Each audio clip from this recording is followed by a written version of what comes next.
All right. Welcome to another edition of Vegas Badboyz of podcasting. I'm DJ Impact. I got the Badboyz here with me. It's good to see you fellas here. And we welcome everyone for listening on podcast or watching our live video. We got three good stories, and you never know. Sometimes a run-in happens right after that third count. So we'll see what happens there. But we got three good stories here, and we're going to get right into it. Now, this was reported from Ringside News, HeelByNature.com, and even ComicBook.com. Apparently, 2 weeks ago on SmackDown, I don't know who, you guys may know. Apparently, Vince McMahon saw someone slapping that leg when doing the kick. And apparently, he had a hissy fit, and that is a no-no. And a no-no to a point where signs has now went up in the gorilla portion of the exit, which is where the guys are right before they come out, reminding them that you cannot leg slap, and even doing so can be a fine associated with that. Jim Ross commented on it and said, hey, listening to 2 hours of leg slapping could be a problem. It's something that I don't want to hear, but something that is done occasionally, he doesn't have a problem with. You even had, of course, AEW had to go ahead and make a joke, did a little parody with the Young Bucks and Matt Hardy and Christopher Daniels doing an entire sort of skit parody on that.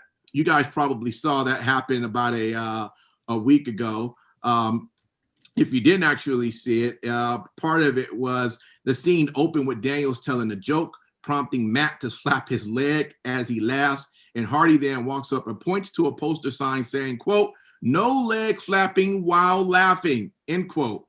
He then orders Daniels, who's of course the head of talent relations, to fine Matt $500. Okay, guys, leg slapping. Is this really a big deal? Is this really a major deal? I mean, this is something apparently, now I've never trained. Matt Michaels, you probably can talk a little bit about this. You've trained in wrestling. I'm assuming this is a technique that is taught to enhance the effect that you're doing. But apparently this is something, and I'm going to be completely honest with you guys. I rarely ever see leg slapping. Now, I don't look for it. As a fan, I know it's there. I hear about it. But I don't genuinely sit and watch to see if that's what they're doing. And it's not always very obvious to me either. I'm just being honest. I don't think many people sit there and look for it. But what I will do is I'll give you my obstetrician's phone number, because you're blind as a bat if you don't see this going on. It's one of the worst things in the business right now. So let's talk about it, guys. Apparently Vince McMahon's upset about it. You guys seem to agree. Do you think Vince McMahon got a good point for doing what he did? Let's go.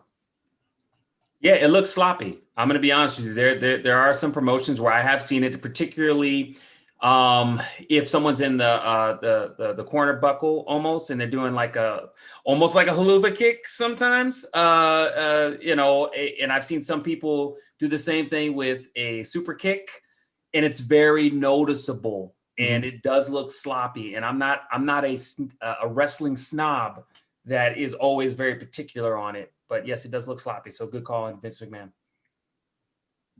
Okay. Want to jump in here, Sin City? You love it, Steve, don't you? No, I was wondering if you were going to ask me a different question, or personally, I think that I think it's something that's overused. So it's not been anything that they've brought up or had to discuss previously, because, quite frankly, in WWE, you had Shawn Michaels throwing super kicks, and that was it. Now, everyone throws a super kick. Everyone. And it's not even a protected move anymore. So it's one of those things that if you hear a smack from a kick hitting somebody in the face, Mr. Impact, sir, they're either slapping their leg or they're clapping with their hands. That's just how it is, man. So I'm really interested to hear the reaction from, people online that haven't quite, that are in a very similar situation as you, Impact, once they start noticing that, wow, that guy just hit a super kick and there's no loud smack anymore. Mm-hmm. Why? Yeah. So Yeah. no, I ultimately, I think the problem, honestly, is not with the leg slap. I think the problem is with the move not being protected and being used by everybody on every fucking roster. Okay. Side note, you actually can purchase your Don Callis Do Not Slap Leg When Kicking t-shirt at prowrestlingtees.com. It's right there, $24.99. So props to Don for getting that put up there, and I'm sure that that's going to end up being a very popular t-shirt. Matt Michaels, is this something that is taught in training? And if that is the case, if it is taught, why is it something that's looked at bad in professional wrestling? It's not looked at something bad. It's looked okay. at something right now. Okay, so Steve kind of hit on one of the aspects. When you have one guy doing it, the move is protected. Okay. Mm-hmm. When we were training, we weren't even taught things like a stone cold stunner. Okay. Mm-hmm. Because that was Steve Austin's move, and being part of a developmental of the company means you couldn't touch these big moves. Now, it's not just it's not super kicks in particular. It's any kind of kick, any kind of leg movement where you can slap your outer thigh. One of the things that's happening is that the camera coverage nowadays can tend to be a little bit, because it's a live product, out of place. Mm-hmm. So sometimes you're going to pick up that hand going and hitting the leg. Noticed on Fastlane tonight, what happened was they showed the replay when Drew did the brogue kick on Sheamus. And what was interesting is you could see him. Now, he had a close hand.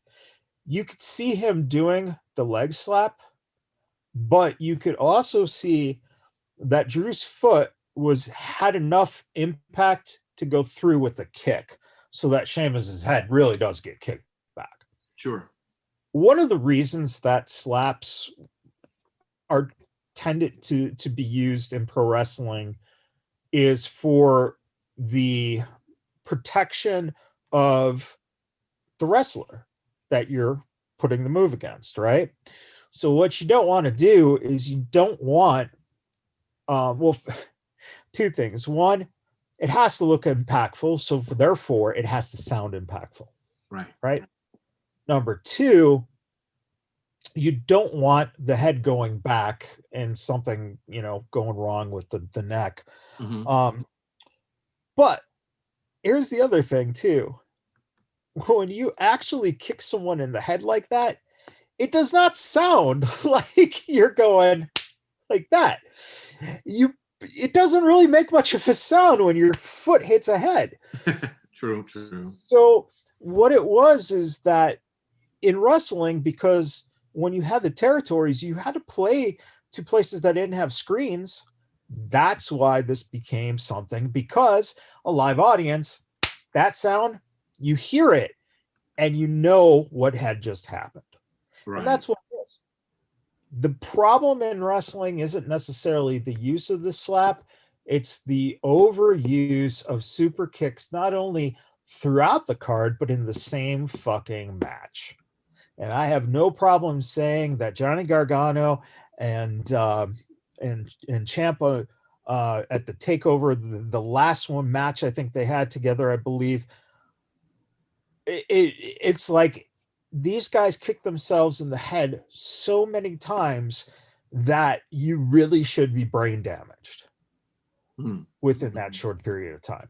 Right. So the effectiveness of the move is not the same. And therefore, what people do then is to compensate, they do it multiple times now in a match, which actually takes down from the value of it. And I think that's really what it comes down to. Is I don't think it's the slapping as much as Vince doesn't want to continue to see this to the point where it's just getting embarrassing. As to who the wrestler was, I don't know if it was one wrestler or if it was Vince. Probably honestly saw 4 or 5 straight matches that had that going on to where you could see the hand coming back to slap. And that's what you don't want to do. You don't want a full reveal. Well, shout out to Chris, who's on our live chat, and if you're listening, you can jump on the live chat too. He says the super kick is in competition with the DDT as the most overused move in wrestling. Used to be only a finisher, but now it's nothing more than a quote transition spot, end quote. He also put in that Vince is only cracking down on the leg slapping today because he knew he couldn't crack down on HBK doing it in 95 through 97. You know, so I'm sure for that. Another move that is used too much as a non-finisher now is the frog splash. Yep. So Uso gave a fucking hell of a I think it was Uso today, gave a hell of a frog splash when he came in, and it's like after a guy gets frog splashed, they're like back up within 5 seconds. Like, that's a problem, because when you look at how extreme then you have to make your moves, the more dangerous it becomes in trying to execute some of this stuff. Sure. And that's what leads to paralyzations and freak accidents, is that kind of stuff. Go ahead, man.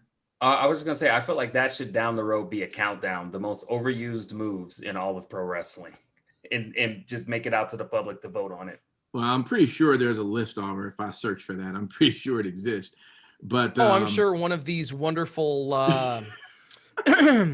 Sportskeeda writers, one of these wonderful news publications that are in the general pool for 3 count topics.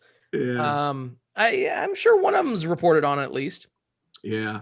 Well, hopefully the guys won't, the superstars won't use it often, because I don't want money being taken out of my paycheck for using something you shouldn't be, using often. So, all right, guys. Well, thanks for that. Let's go over to our second count, which comes over from Ringside News and also from CageSeats.com. And it's interesting. As we know, Eric Bischoff has now will be a part of the Hall of Fame class for this year, and that along, as I personally think it's awesome. I was kind of shocked in some way, and I don't know why. I guess maybe because weeks before you see him on AEW, so. I'm not, listen, don't get me twisted, but I'm just saying that when you see that and then the next week you see him getting. You didn't see him on AEW. You saw someone who was named Eric B. from, Dakota or Minnesota or wherever Eric B. was from. I don't know who this Bischoff guy was. Yeah. Well, for Ringside News, he is quoted saying, "Look, I have no desire or interest on a day-to-day basis or getting back in the wrestling business, not because I don't respect it. I can't express how grateful I am for what I've been able to experience as a result of the industry, but I've been there and I've done that, and it's my rear view now, and I respect it, and I like to put my toe in the water every once in a while, but if I had to go every single week, not so much, because it's not new enough for me." So you have that from Ringside, and then this is what was came out out of K Seats, and this is what Paul Heyman had to say. Of course, watching Talking Smack. And it says that Heyman says, this is an honor that is long overdue and it's well earned. It's most deserved. The criterion to be in WWE Hall of Fame is impact upon the industry. And it would be very hard for anyone to argue that Eric Bischoff did not make as significant an impact on this industry as almost anyone else in its history. Now, I respect WWE for having the intelligence and for understanding just how much Eric Bischoff belongs in the Hall of Fame. And I profoundly congratulate my old rival, Eric Bischoff, for his induction into the WWE Hall of Fame class of 2021. And then, of course, he had to throw in there, I would like to add, however, that if you look back in the history, and I don't do that often, that in the 1990s in this industry were ruled by Eric Bischoff, Paul Heyman, and Vincent Kenny McMahon. And only one of us is still relevant enough to be on television each and every week on top in the main event at WrestleMania with the biggest star in the industry, the champ, Roman Reigns. So we know the last part, he has to take a little bit of a jab because, yes, he is with the top guy right now. But the bottom line is he did give him his props because, he's been in the industry a long time with him. Let me just ask either one of you, you can jump in here first so I don't have to just pick a name. First off, listen, Eric Bischoff is in the Hall of Fame. Was anybody shocked just to see him in it this far in advance? I mean, it could be next year, but again, you just saw him on another company's television. Not saying that's not deserving, but you know how these companies can be. You know, you on one side, then we'll fix you when you're not going to do it this year, maybe next year or whatever. But it seemed like he's got enough credit, a lot of props to get inducted this year. Was anyone shocked to see Eric Bischoff in it for class of 2021? I'd be shocked to see a guy with two dicks. Okay. But when Is there talking any about Eric Bischoff, nothing shocks me at all anymore with Eric. Yeah. Doesn't shock me at all. I mean, he's contributed a lot to the business. I mean, for good or bad. I mean, you can't deny that. I'm okay with it. I'm happy for him. I'm not surprised whatsoever. It's one of those things that I could see. I could possibly see where maybe, vindictive Vince decided to, push him out for a year based on him being on AEW TV. Right. But in all seriousness, I mean, it's time. Like he's been largely away from the spotlight for a very long time, as far as he even said it, a week to week, day to day character on screen. Well, let me just throw this out. Or even behind the scenes. Does anybody believe him when he says he's done with doing this on a? Okay. Hell no. No one's ever really. No one. Yeah.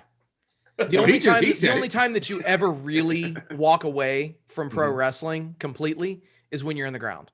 Basically. Unfortunately. I don't know though, because listen, he had that experience within the last year and a half of going back to work behind the scenes for WWE. And it wasn't for him in the end. WWE wasn't for him. Not that I want him with AEW. Yeah, but let's face it. If AEW hasn't put him in a position by now, there's no serious thought as of right now. As of right now. I'm saying that, know what? Dude, I mean, who knows? They get another TV slot, then who knows? I mean, you love talking about all the people that are WWE people that go to AEW, so it wouldn't surprise me. But he's also a guy who has other fucking areas of investments and interests, and has been for years, and was gone from professional wrestling for a hell of a long time because he had his production company. I mean, without a guy like Eric Bischoff, we would have never had what was it, Dating Scott Baio for 45 and Single or whatever the fuck the show he produced, what Scott Baio was, the reality show. So What show? VH1, man. Heyday. What show? Good show, man. I will say this. I think it's safe to say that we won't see Eric Bischoff in the capacity that we're used to if he does choose to come back to wrestling at some point. I think that, at least for me, when I say that he'll always be a part of wrestling, I think of like conventions and whatnot. I can see him in that capacity.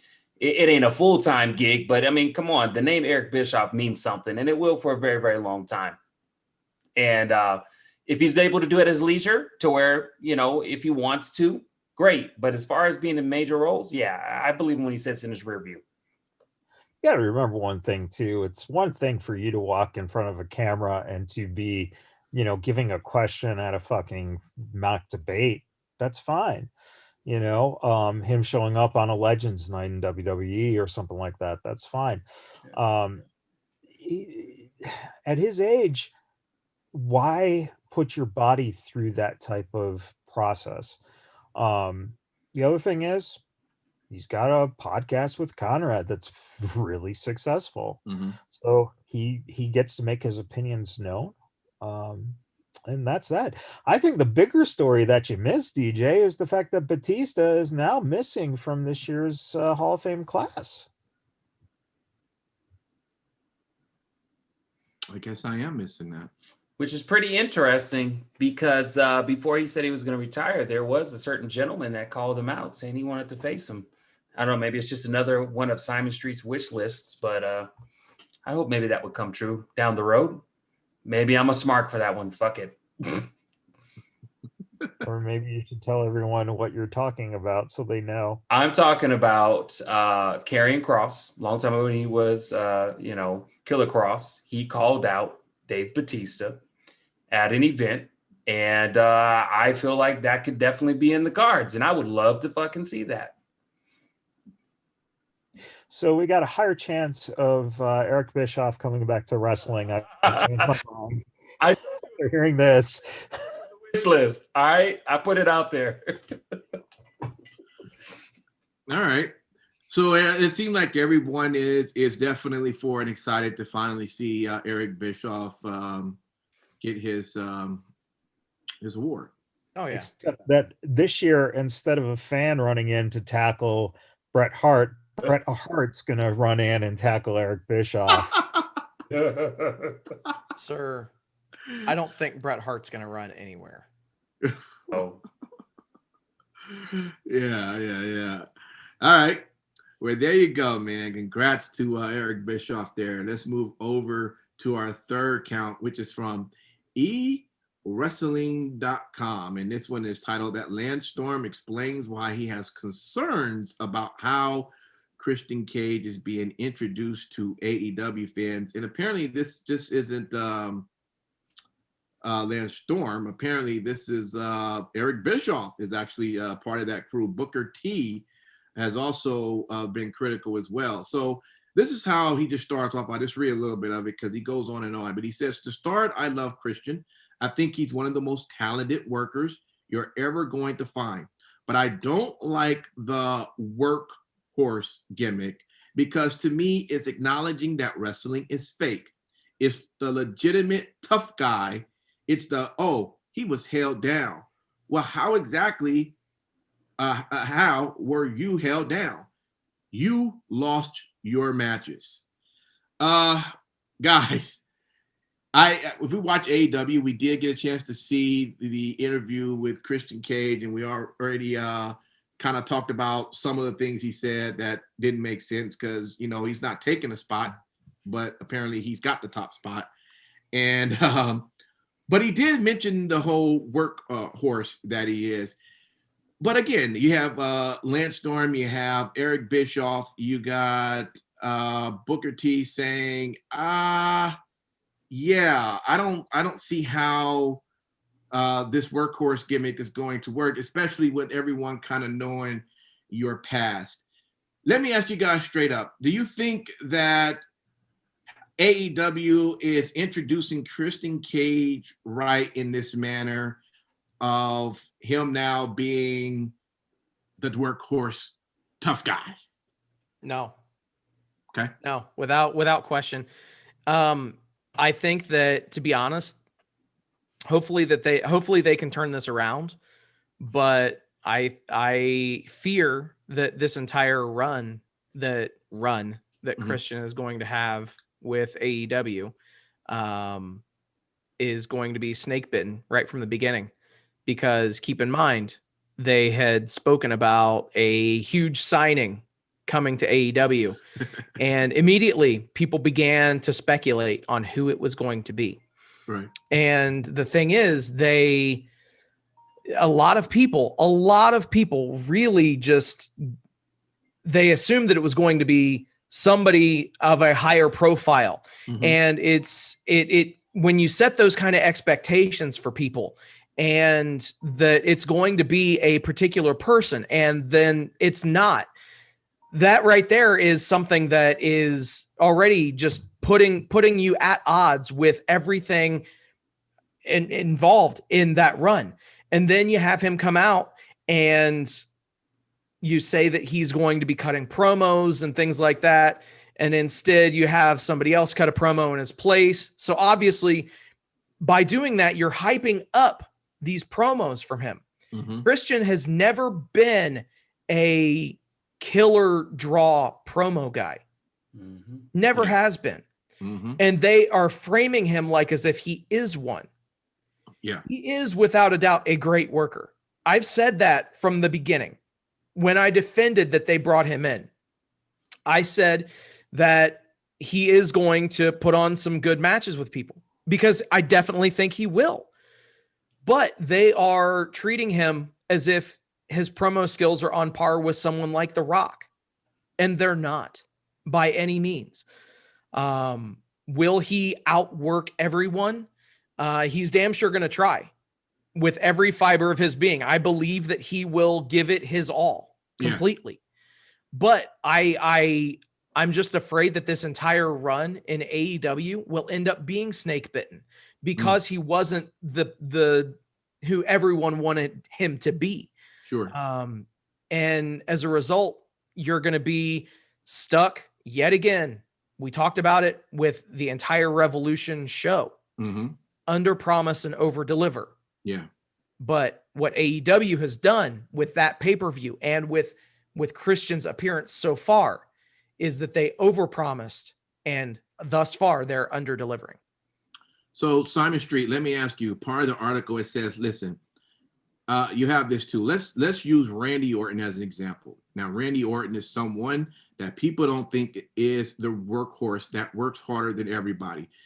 But if Cage is working harder than everybody and Randy is coasting, shall we say, but 9 out of 10 times Randy wrestles Christian and Randy wins, well, that tells me you can work as hard as you want, but you still can't beat the guy who is coasting.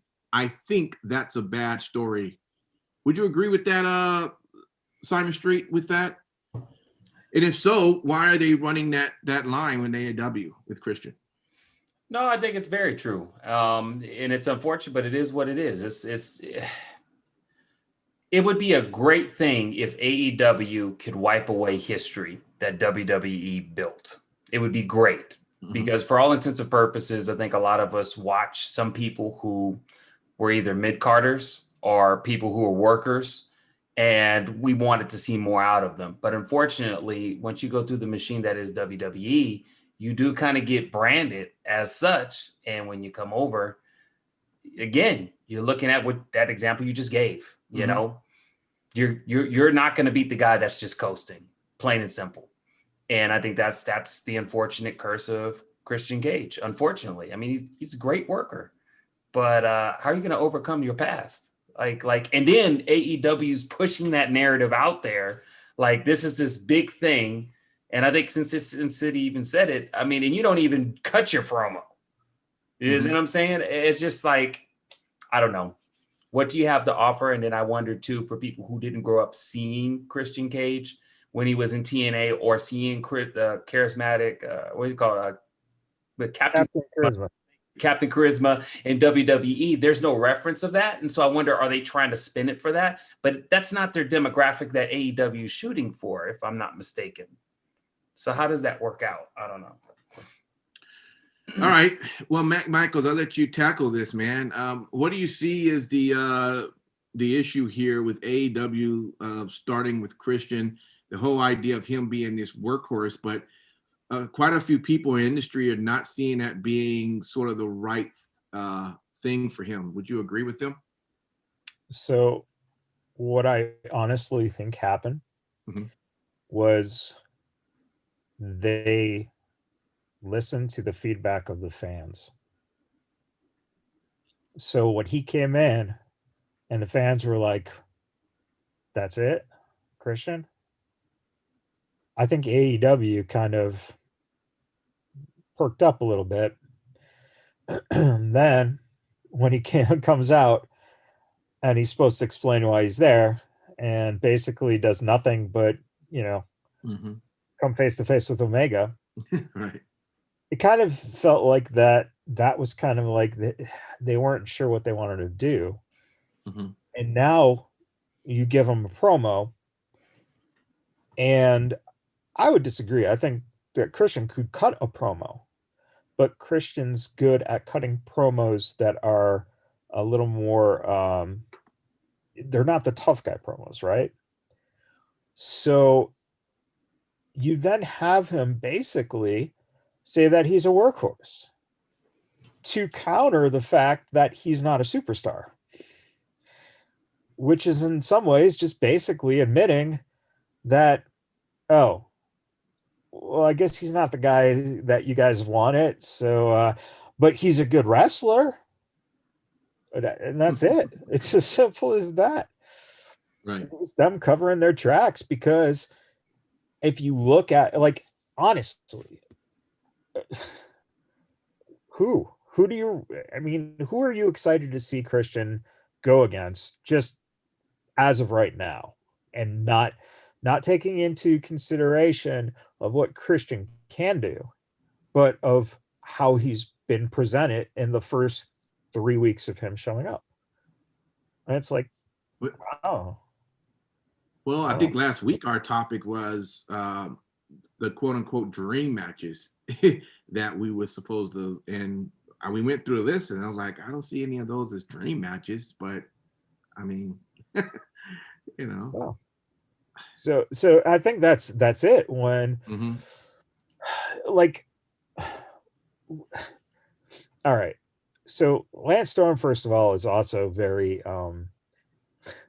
I still think Lance doesn't understand that wrestling isn't real. I don't know if anyone has ever told Lance, hey, it's scripted. I think legitimately you build him up to believe that, no, hey, good job out there. You won that, buddy. You better stop before you end up interviewing him next week and you take all that shit back. Hold on, Michaels, when you're saying all this shit, I'm looking at Storm's face on this article, and it's like he's saying, man, you serious, man? You serious? So I think that, one of the things that Lance brings up is the idea that when you're cutting a promo and you're trying to come off as someone who should be a threat, but at the same time you have a history of not winning, then what's the point, right? Right. But at the same time, I'll tell you, Tony Khan's checkbook says that it doesn't matter that Christian's not a winner. He's a fucking brand. And that's what they signed. They signed a notable fucking brand. It's the exact opposite argument when I look at what I've said about Sting. Sting is almost at AARP registration age right now. And Brian Cage just came out and said, man, you still can go. So you've got a weird flux here where really, I mean, shouldn't Brian come out and said, hey, Christian, we're both named Cage. You can still go. Let's get together and form a tag team. I don't know. Dude, hey, actually that makes a whole lot of sense, Michaels. I mean, I would love to see a Christian Cage and Brian Cage tag team. Maybe they could go against, I don't know, Hangman Page and Ethan Page. Put it in a cage. Fuck it. You're giving these guys a lot of idea. If I see this shit next week on the show, man, I'm just gonna lose it. And think about it though. I mean, honestly, Britt Baker is married to Adam Cole. So when Adam Cole's contract is up and so is Michael Cole, they can get together and then Michael Cole can manage Adam Cole in AEW to go against Christian Cage and Brian Cage. Michael Cole, baby. Wow. Oh, man. Oh, guys. Well, good stuff, man. Isn't there Grimes still alive? Because Cameron Grimes and Vic Grimes, I know, I think Vic's been gone for a while. Oh, boy. All right. That was our 3 count right there, fellas. And what do you know? We got a run-in topic. A run-in topic from ringsidenews.com. I can't believe it, guys. Another one of those. It comes through saying that Titus O'Neil seemingly agrees with the negative fan reaction to Hulk Hogan's WrestleMania role. And it seems like the story goes that several fans tweeted out to show their disapproval of Hulk Hogan coming back for another WrestleMania event. The subject of his past racial language has also become a topic of conversation. And one fan tweeted out saying, quote, precisely why this company stopped getting so much of a dime from me. Peace to @Titus O'Neil WWE, though that is a good brother, hashtag Divine9, end quote. And that was the many dissenting opinions regarding the Hulkster returns. And believe it or not, Titus O'Neil seemed to agree with that tweet after giving his profile a look. And it appeared that Titus also smashed the like button on that tweet, seemingly giving it a thumbs up. So, our run-in topic. Yes, we know Hogan and Titus are supposed to be hosting Mania, but the fans aren't feeling Hogan. Are the fans right? Should Hogan not be there? Let's go. I'll just go ahead and say it. I think that the problem is not so much Hogan's past as much as how it was presented. They made this big freaking deal, I think it was about a week ago or 2 weeks ago, where Hogan's like, I have this big announcement that a big role in the WrestleMania. And you come find out he's actually going to be hosting with Titus O'Neil. First of all, I think that's inappropriate. Second of all, the biggest question I have about this is how did WWE really address his racial transgressions, his racial slur transgressions a while back ago? And if not, what is the pathway for Hulk Hogan to have his name kind of at least cleared or move forward? Because I don't think anybody's really talking about that. I mean, I understand when people say like, hey, we don't like Hulk Hogan. I've heard a lot of rumors and articles about how people that work for the company feel about Hulk Hogan. I'm just curious. Is Hulk Hogan ever going to be able to come back for what he said? I don't think so. And a lot of that has to do with because WWE just has not addressed it other than when they suspended him. Or what do y'all think? Well, listen, I would say this. Anytime you get caught in doing something or saying something that you know is wrong, you come out and now, you're saying, this is wrong, I apologize. You have to do more than just have this apology tour. You now have to put some action towards those words. So the question I would say is, what has Hogan done since that happened to show that he has learned from that? What organizations has he donated to? What what type of statement has he been consistently putting out on social media to his fans about what it is that he's learned? Has he said anything about Black Lives Matter, or he just been very quiet about it? What's his stance? I mean, when Black History Month comes, does he say anything about that? Is he just quiet all the time? What work are you doing? You just can't say that I'm sorry I said that and that's just the end, and then people are just supposed to go, okay, well, we believe him, bring him back. You've got to show that you're doing everything you can to say that I'm learning from this mistake and I'm trying to do what I can to get back into the good graces. And the only thing to do that is by putting in that work, putting in that action. And that's for anyone. And if he hasn't done that, then as far as I'm concerned, he should be in the same boat that he was from the beginning until he does figure that out. Now, that's just my stance on that. You know, it's unfortunate. I grew up being a Hogan fan, like many people who got into wrestling. But when you hear the tape, you know, of what was coming out of his mouth, then it was hard to hear, especially if that person is what you would call a hero of yours, or one of the main reasons why you got into liking the business in the first place. Let me ask you this. Do you have any problem with the fact that he was fucking another man's wife on tape? I know. Well, that's a problem too. No one ever talks about. No one ever talks about that. Yeah, that's a problem too. It's a double whammy. That here's one of the reasons he gets away with flying under the radar per se amongst the fans is that he doesn't have a like a constant basis of you seeing him all the time. And I think that's one of the things that they've been able to kind of slyly kind of, you know, incorporate Hogan, but without fully, you know, hey, he's back on the roster, he's showing up on TV every week, et cetera, et cetera.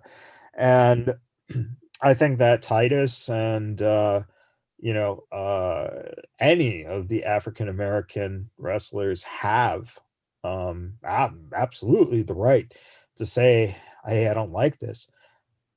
The problem Titus runs into is that he has to still do, because he's under contract on a more permanent level than Hogan is. So now he's put in a really bad position of having to work with him potentially. That's the other thing. Like, what are they exactly doing? It seems like the WWE didn't think about it. And really what they did is like, well, Hogan's from Tampa and Titus is from Tampa. So naturally, let's put them together and they can host the week. And it's like, I'm assuming outside of maybe on WrestleMania itself, I'm assuming one of them might have Saturday and one might have Sunday. I don't know if that's probably what it is. Yeah. And I don't know what they'd be doing during the week together at all. So really, it's just people just not really thinking about that at all. And just, again, looking at the money and any way they can use these guys. Plus, on top of it, okay, we're talking about him at WrestleMania host, but yet not a single word in this article, I don't think, really made reference to this. And what you just said didn't make it.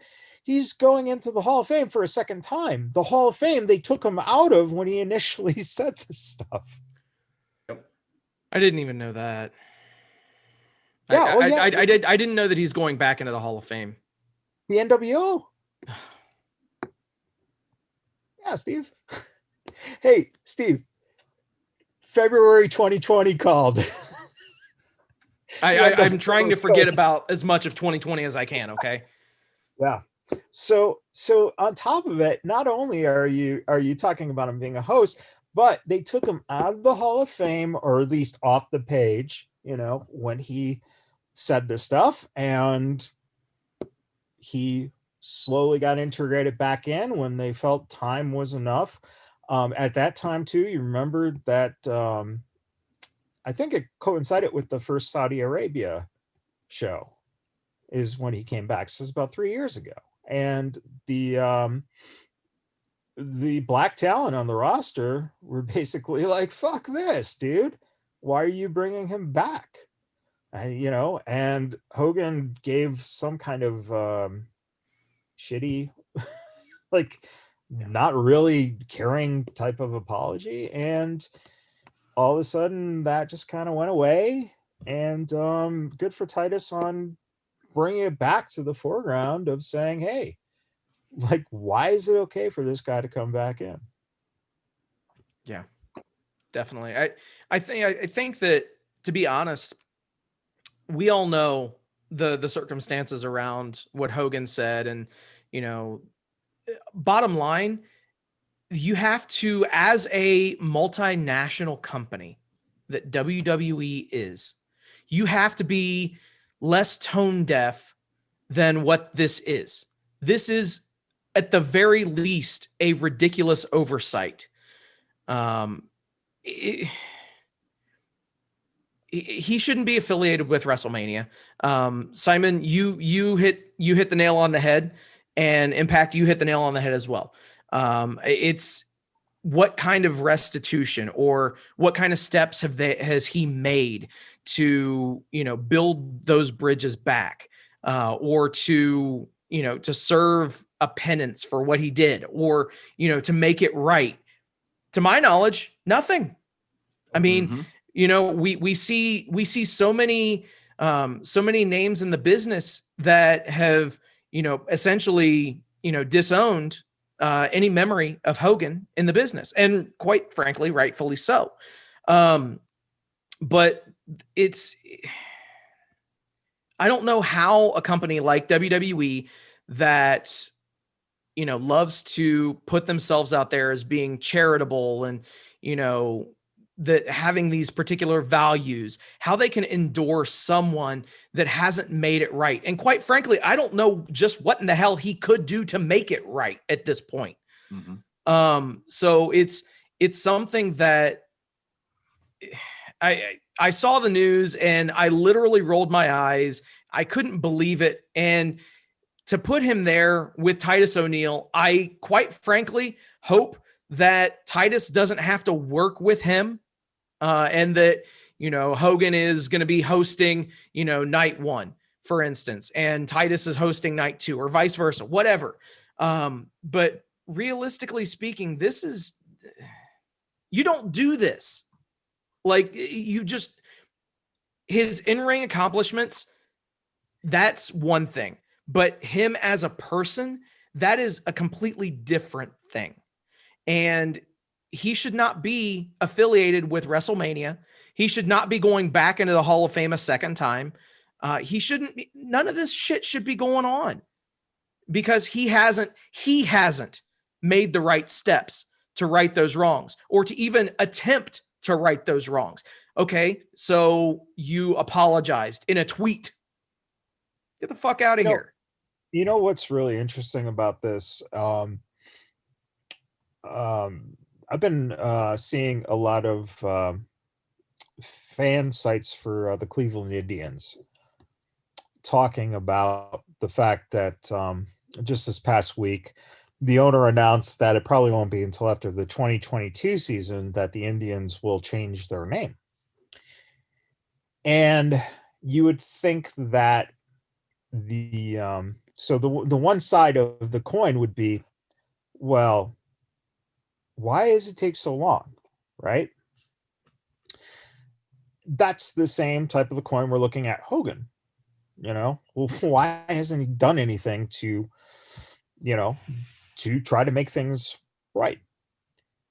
Now, those message boards that I've seen, there are a lot of people who have fairly, you know, fine opinions along those lines. But the unbelievable amount of people who says we shouldn't change our fucking name because we are the fucking Indians. It's the same type of thing that you're met with wrestling fans who go, he didn't do anything wrong, man. This has nothing to do with him wrestling. He's Hulk Hogan. And I hate people who are trying to say that I can't like this guy just because of something he said.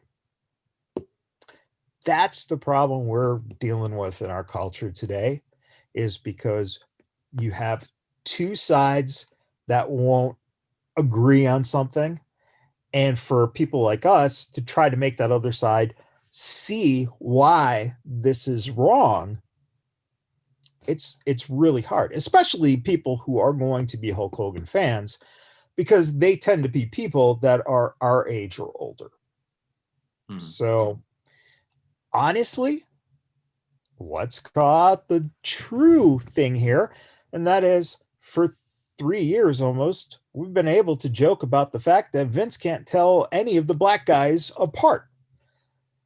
Because rooted in truth is the fact that Vince McMahon himself is an old Southern guy.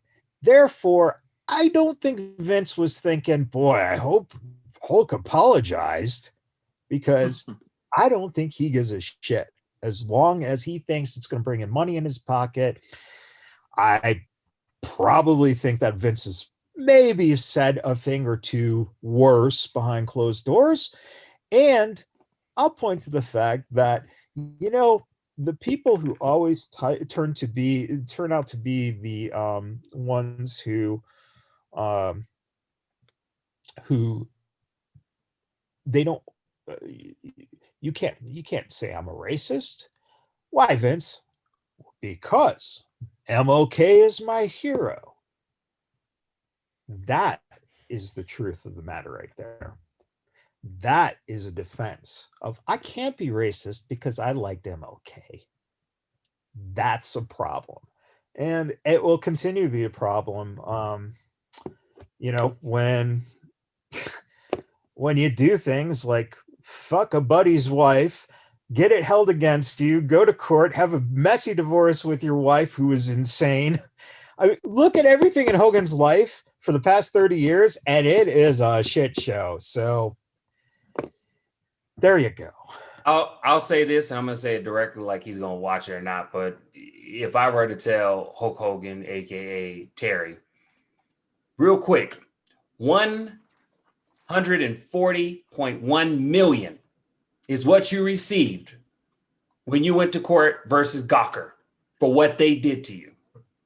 You would think you would have the common courtesy, integrity, and a sense of accountability to put that money, which you claim defaced you, damaged you, your privacy, and put that forward into making amends for what you did. Shame on you. I don't give a shit if you're a Hulk Hogan fan, it's okay. But shame on you, Terry. I'm only talking to you. Make the shit right, or you're going to keep having these type of problems to where nobody's going to be wanting to work with you and only have to do it because they're as a part of their contractual obligation. Well, there you go. Great conversation, guys. Good points on that.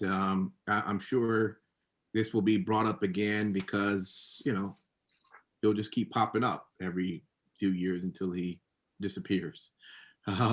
With that, we're going to go ahead and end our show and give our final thoughts. You just say you're taking a hit out on Hulk Hogan? Is that what I just got from that? No hit out. Stop it. I didn't make him disappear. No, DJ just gonna make Hulk Hogan. Well, disappear as in when he's dead. well, man, that sounds bad. Now you may have tried to like make things better, Impact, but you just made them worse. I made it worse. Oh boy. Okay. Hey, Impact.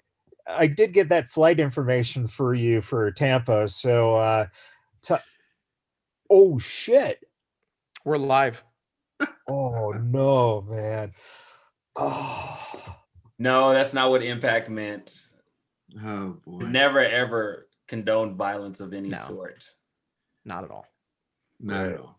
All right. We're a pro wrestling show too. Yeah, that's even our violence is fake. Or is but it? Don't tell Lance Storm, please. Don't tell Lance Storm. Oh man. DJ Impact just got smartened up not too long ago. So Yeah, I'm learning. I'm still learning, man. It took a long while. You come a It takes a minute, man. Vince McMahon created the perfect fan. he did. He did. By the way, your reaction, Steve, to the fact that the NWO going in the Hall of Fame means Hogan. That's also Scott Hall is now going to be a 2-time inductee, and he killed a man back in the 80s. Wow. Yeah. So there's a lot of shit going on with the Hall of Fame. Right. Good old Hall. I don't even think they don't even think about all that. No, Of course not. That's why at some point,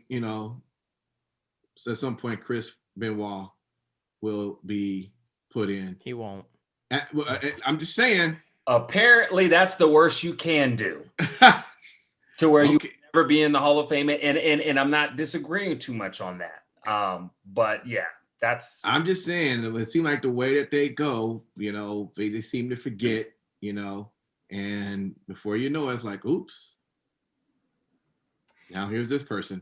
They would have to clear Chris Benoit that the reason his actions took, and I'll leave it at that, had a lot to do with steroid use, if that was the case, or head injuries. Like, it'd have to be clear cut.